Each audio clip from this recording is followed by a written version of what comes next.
Bismillahirrahmanirrahim. Alhamdulillahirabbil alamin. Wassalatu wassalamu ala asyrafil anbiya'i wal mursalin. Sayyidina Maulana Muhammadin wa ala alihi wa sahbihi ajma'in. Bab pertama pada menyatakan ikhlas dan menghadirkan niat pada sekalian amalan yang zahir dan batin. Ikhlas beribadah, beramal semata-mata melaksanakan perintah Allah, atau beribadah, beramal semata-mata mencari keridhaan Allah, dan menghadirkan niat pada sekalian amalan yang zahir dan batin, baik amalan itu yang sunat dihadirkan niatnya, atau amalan-amalan yang mubah, amalan-amalan yang boleh dihadirkan niatnya, agar amalan-amalan yang boleh itu menjadi sesuatu yang bernilai ibadah. Seperti makan contohnya. Nah, makan itu apabila kita kada berniat apa-apa, maka makan itu adalah sesuatu yang dibolehkan. Maka kita makan dapat kenyang. Tetapi kalau kita makan itu ada niatnya, nah maka makan itu di samping kenyang lagi dapat pahala. Contohnya kita makan, misal makan pagi, nah berniat dalam hati waktu hendak makan itu tujuan kita adalah untuk kuat diri melaksanakan perintah Allah Subhanahu wa ta'ala. Jadi bukan hanya kita makan tuh berniat pada waktu sahur bulan puasa, tapi makan tuh hari-hari, makan siang, makan malam, makan pagi, kita niatakan. Nah, jadi di samping kita disuruh mengucap Bismillahirrahmanirrahim supaya makanan itu kada dicampur oleh syaitan, Bismillahirrahmanirrahim.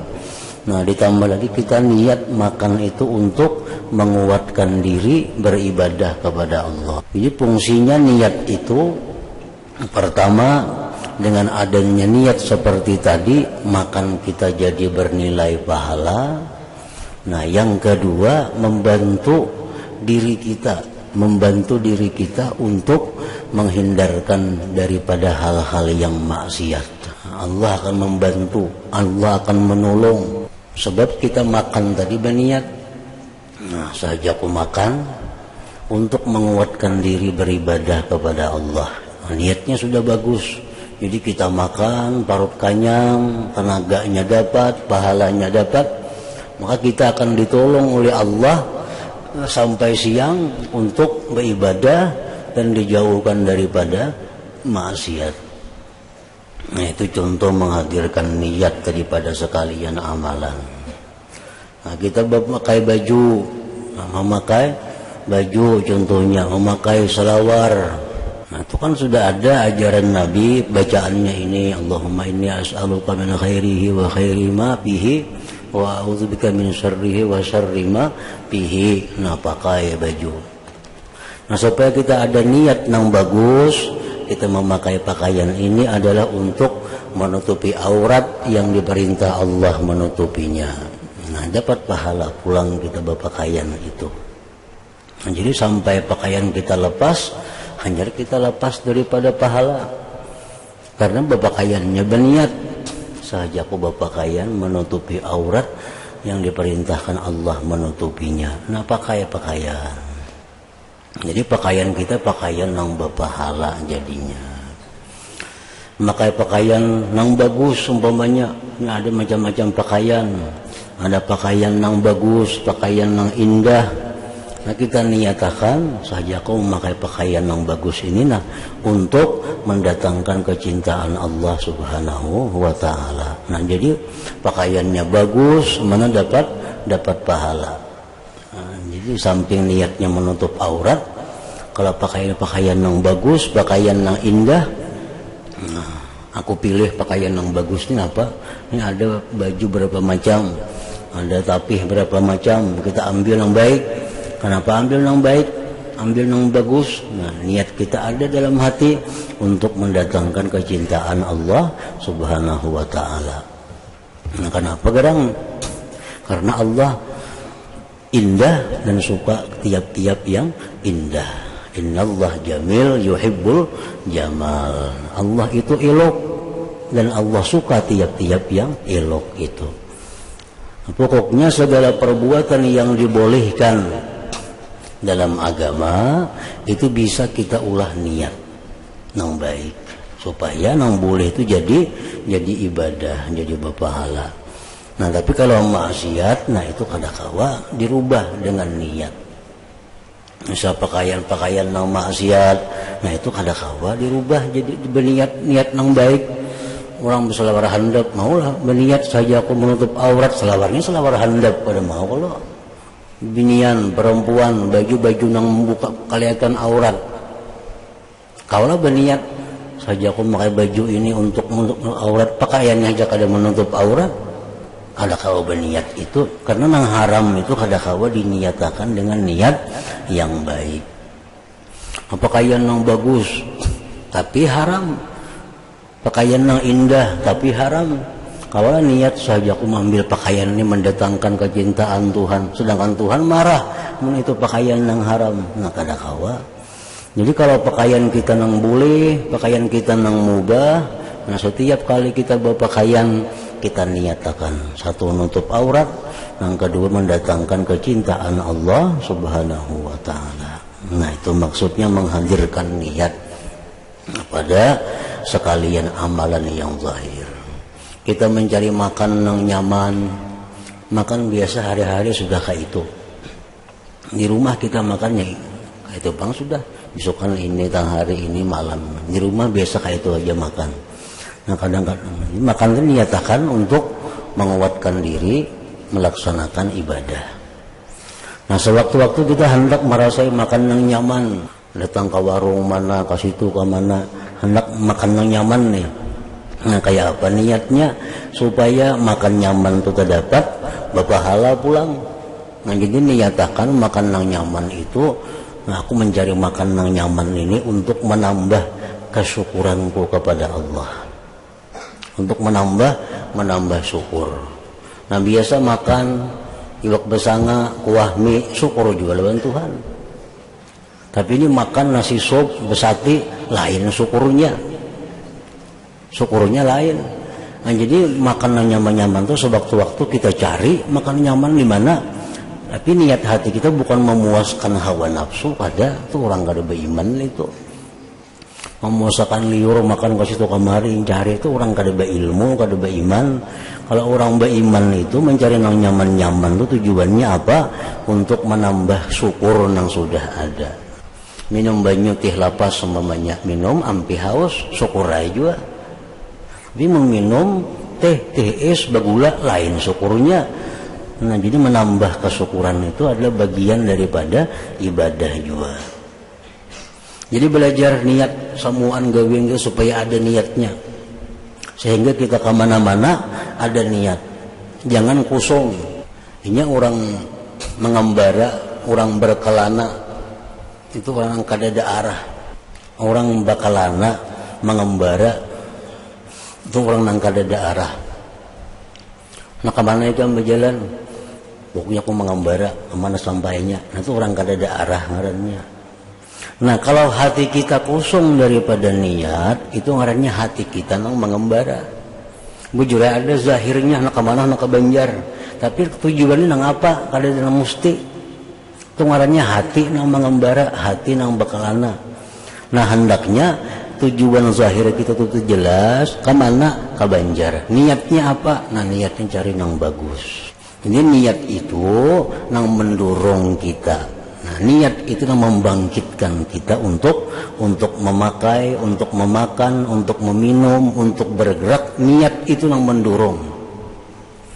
Nah, bilanya sambilan aja, sambil salajur tuh kada berniat. Umpamanya kita ke Banjar, durungan ke Banjar itu untuk ini misalnya, kada ibadah. Akhirnya disalajurakan, salajurnya ada ziarah ke kubur siapa kasih itu. Nah, salajur tuh kada niat ngarannya, itu kada jadi pahala. Jadi perjalanan itu bukan perjalanan pahala, ziarahnya berpahala aja. Cuma perjalanan menuju ziarah itu kada perjalanan pahala, sebab kada ada pembangkitnya. Nah, membangkitnya bukan ziarah, jakanya ziarahnya kada kesana bang. Cuma ada sambil yang macam-macam sehingga berangkat ke sana. Nah, jadi perjalanan itu kada perjalanan yang bernilai ibadah. Padahal jakanya jalan itu bernilai ibadah, banyak banget pahalanya. Nah, kita mulai sini ke Banjar berapa jam? 4 jam hanya sampai. Kalau pembangkitnya dalam hati berangkat ke Banjar itu ibadah, 4 jam itu dalam keadaan pahala. 4 jam itu dalam keadaan sabilillah ngarannya. Napa nak ke Banjar hati nah? Mailangi anda keluarga nang garing di rumah sakit. Nah, itu tujuan nang mulia, itu tujuan nang ibadah. Jadi mulai rumah hingga berangkat sampai ke rumah sakit, sampai balik ke rumah, ini tuh fisabilillah. Terus pahala yang didapatnya. Karena tujuannya jelas, yang membangkitkan inya untuk ke Banjar itu adalah mailangi nakulanya di rumah sakit itu.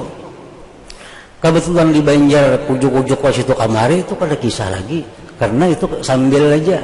Tujuan utama mailangi kula nang garing di rumah sakit. Nah, itu yang dipandang Tuhan yang pembangkit utama. Itulah niat ngarannya. Jadi sebelum kita memakai sesuatu, memakan, minum, sebelum kita bepergian, ada niat dulu. Apa niatnya? Supaya jalan kita ini jalan Allah, jalan yang dapat pahala. Dan apabila perjalanan itu perjalanan nang sabilillah di jalan Allah, ditolong oleh Tuhan. Kita di perjalanan ditolong oleh Allah. Asal pembangkit niatnya itu bagus, niatnya itu baik. Firman Allah Ta'ala, wa ma umiru illa liya'budullaha mukhlishina lahuddin hunafa'a wa yuqimus salah wa yu'tuz zakah wa dzalika dinul qayyimah. Maksudnya, dan tiadalah mereka disuruh kecuali untuk beribadah akan Allah dalam keadaan mengikhlaskan baginya Allah akan agama. Dalam Al-Quran ada ayat Allah dalam surat Az-Zariyat, wa ma khalaqtul jinna wal insa illa liya'budun.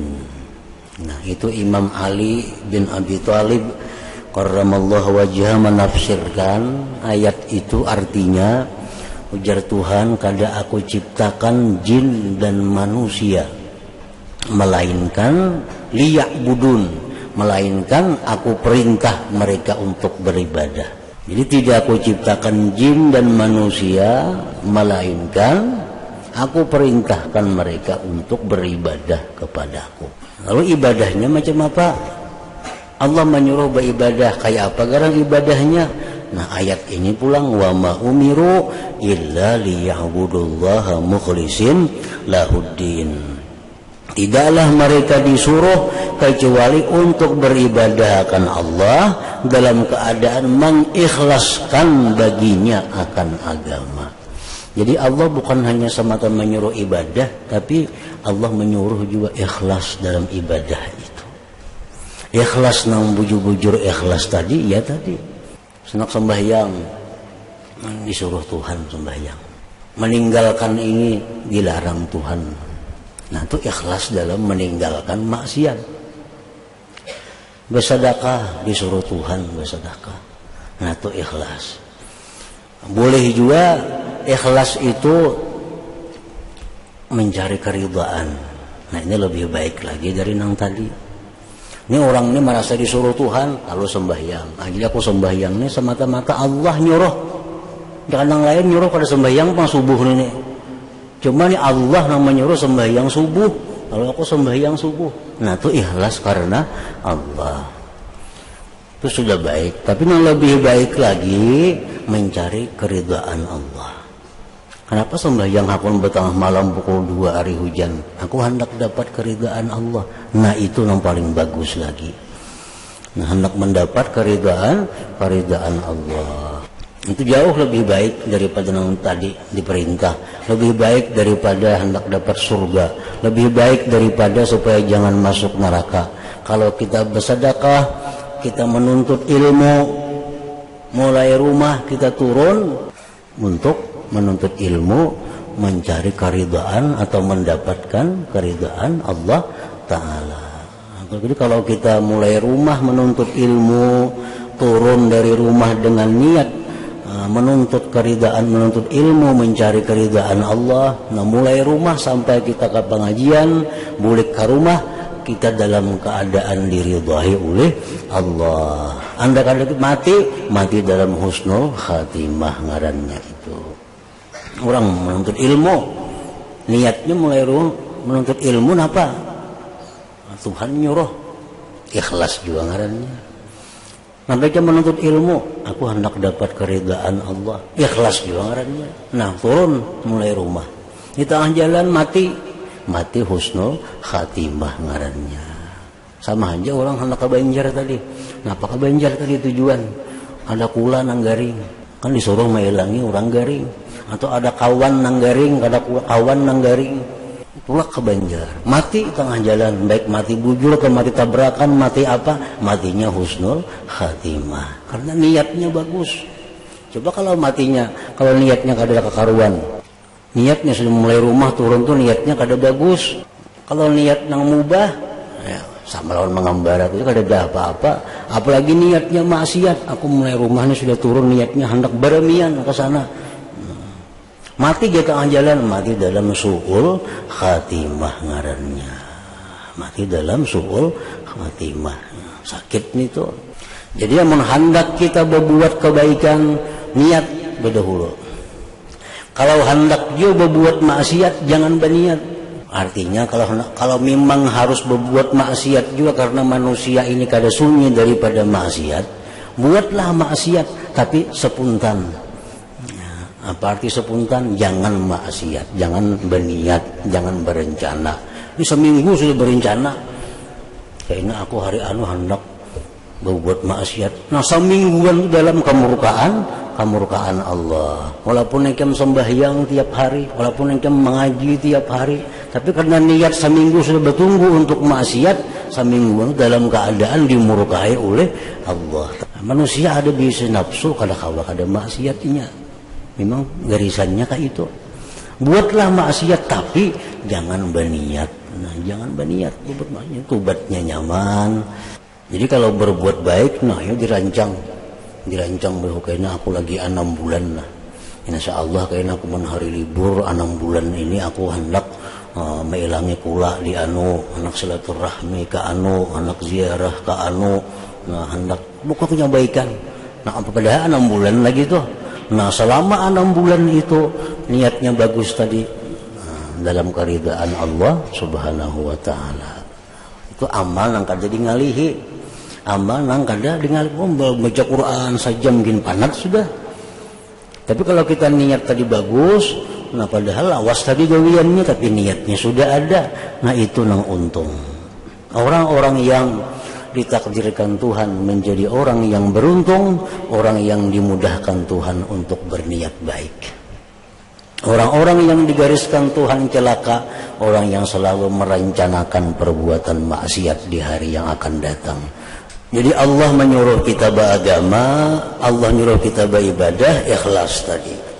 Dan dalam keadaan cenderung kepada agama Islam, dan mereka mendirikan sembahyang dan menunaikan zakat, dan itulah agama yang lurus. Makna ayat ini ialah Islam itu agama yang lurus atau agama yang berdiri di atas kebenaran. Wallahu a'lam. Dan firman-Nya lagi, wa may yakhruj min baitihi muhajiran ila Allah wa rasulih thumma yudrikuhul mautu faqad waqa'a ajruhu 'ala Allah. Maksudnya, dan siapa yang keluar daripada rumahnya dalam keadaan berhijrah kepada Allah dan Rasulnya, kemudian ia direnggut oleh kematian, maka sebenarnya pahalanya telah tersimpan di sisi Allah. Ini berdiam di suatu kampung nang jahat, kampung nang jahat. Di mana mengetahui kampung nang jahat itu? Apabila di kampung itu kada ditegakkan amar ma'ruf nahi munkar, itu kampung jahat ngarannya. Di kampung itu kada ada amar ma'ruf nahi munkar. Orang berbuat maksiat kada ada menagurnya, orang nang berjudi kada ada menagurnya, orang membawa bini-bini nakal kada ada menagurnya, orang beracara-acara urkis karaoke kada ada menagurnya. Di kampung itu kampung jahat ngarannya. Kampung nang di situ kada jalan amar ma'ruf nahi munkar, itu kampung jahat.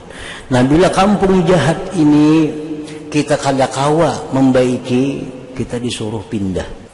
Nah, dalam perjalanan pindah itu kita mati di tengah jalan, itu pahalanya sudah sampai kepada Allah. Nah, maka ini kampung, kok sanggup baganya di kampung ini? Nggak sanggup baganya di kampung sini. Berbuat baik dimusuhi orang. Nah, berbuat baik dimusuhi orang, mengajak orang kepada kebaikan dimusuhi orang, kemaksiatan kada genang menagurnya, kada genang menangatnya, pembakalnya sama menghulubakan lagi juga. Di kampung sudah kampung kada bagus.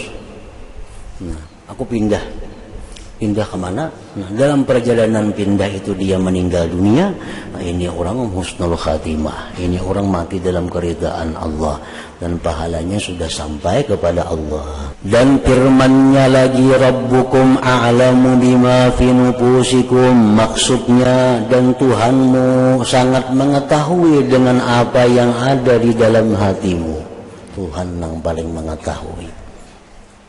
Kita berniat nih, Tuhan tahu niat kita, dan Tuhan tahu kejujuran niat itu. Apakah niatnya bujur-bujur bulat, atau hanya masih ada kemungkinan kada? Nah, Tuhan tahu. Makanya jar Nabi dalam banyak hadis disebutkan, siapa-siapa nang berniat berdoa kepada Allah dengan bujur-bujur berdoa agar mati syahid, maka dia di akhirat dikumpulkan dengan orang syahid walaupun dia mati di atas hamparannya. Asal bujur-bujur, berniatnya bujur-bujur, kada ada ragu-ragu, niatnya itu bulat bahwa aku ini hendak berjihad dan mudahan mati dalam keadaan syahid.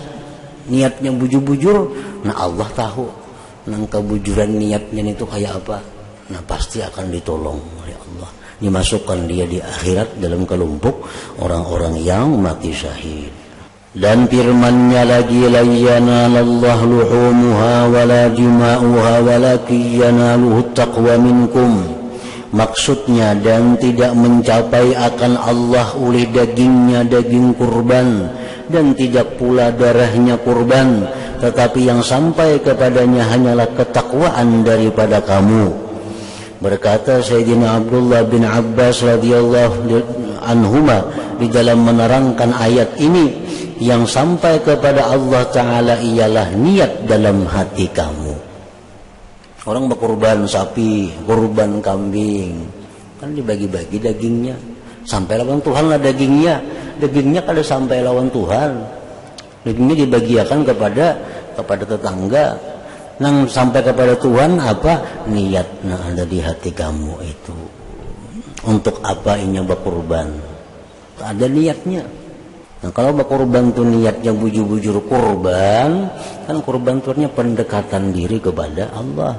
Nah, kalau niat itu bujur-bujur mendekatkan diri kepada Allah, maka niat itulah yang sampai kepada Allah Subhanahu wa ta'ala. Dan berkata Ibrahim An-Nakhai rahimahullahu ta'ala, takwa itu ialah suatu amal yang dikehendaki dengannya akan keridaan Allah. Takwa itu biasa kita mengarti menjunjung perintah Allah, menjauhi larangan Allah, itu takwa ngarannya. Nah, Itu dingarani takwa kalau niatnya itu keridaan Allah. Sembahyang itu menjunjung perintah Allah. Takwalah sembahyang itu amun niatnya menjunjung perintah Allah atau mencari keridaan Allah. Ini menjauhi maksiat, takwalah itu takwa asal niatnya mencari keridaan Allah. Nah, itu niatnya. Jadi takwa itu tergantung niatnya. Dan berkata Imam Abdul Hasan Al-Wahidi rahimahullahu ta'ala, berkata Imam Az-Zajjaj rahimahullahu ta'ala, makna ayat ini ialah Allah Ta'ala tidak akan menerima darah ataupun daging kurban apabila tidak disertai dengan takwa tadi. Orang berkurban, kenapa ikan berkurban? Orang pang berkurbanan juga aku. Nah itu kada kurban ngarannya itu kada sampai lawan Tuhan itu. Kenapa? Karena inya berkurban itu umpatan orang. Kenapa ikan maka umpat berkurban? Orang pang berkurbanan kada nyaman aku kada berkurban. Nah itu niatnya itu ngarannya kada karidaan Allah. Niatnya karena kada nyaman orang berkurban. Allah tidak akan menerima darah ataupun daging kurban apabila tidak disertai dengan takwa tadi. Takwa menjunjung perintah. Apa aja ibadah bila kita kada nyaman, maka kada nyaman kada kalanggar, nah orang kalanggaran, nah itu kada berpahala. Kenapa? Karena kada mencari keridaan Allah. Maka kada nyaman, kada bersalamatan lawan orang. Orang bisa berselamatan bang, berselamatannya juga. Nah itu karena Allah, kada berpahalanya. Setiap perbuatan kita nang bukan karena Allah, bukan tujuannya mencari keridaan Allah, itu kada sampai kepada Allah. Kada jadi pahala, duitnya habis, duitnya kada diganti Tuhan, pahala kada dapat, siksanya maka dapat. Maka oleh karena itulah dapat disimpulkan bahwa apa-apa ibadah tidak sah kecuali dengan niat at-taqarrub ilallah ta'ala, yaitulah untuk mendekatkan diri kepada Allah Ta'ala dan menunaikan kewajiban yang disuruh. Nah, orang menuntut ilmu, mengaji, itu apa niatnya? Bila kada berniat kakaruan, kada ditolong Tuhan. Menuntut ilmu ikam bagana sini hakung bakurung, napa niatnya? Amun niat ikam kada bujur, ikam kada menuntung kaina. Keluar bukan jadi tuan guru, jadi orang buntat ingatakan ya. Kenapa? Kada berniat. Apa berniat menuntut ilmu itu? Niat menuntut ilmu, mencari keridaan Allah. Nah niatakan itu mencari keridaan Allah. Jadi ikam guring, ikam makan, ikam apa diridai oleh Tuhan. Selama ikam dalam tempat menuntut ilmu. Kada lapah ba'amal, kada lapah baca Quran. Niat menuntut ilmu itu mencari keridaan Allah. Bila bujur-bujur itu niatnya, Allah bantu, Allah tolong sampai dapat keridaan Allah itu. Nah, jadi niatnya, ini banyak nang kada karuan menuntut ilmu ini, niatnya sudah kada berniat berdahulu atau niatnya sudah rusak berdahulu.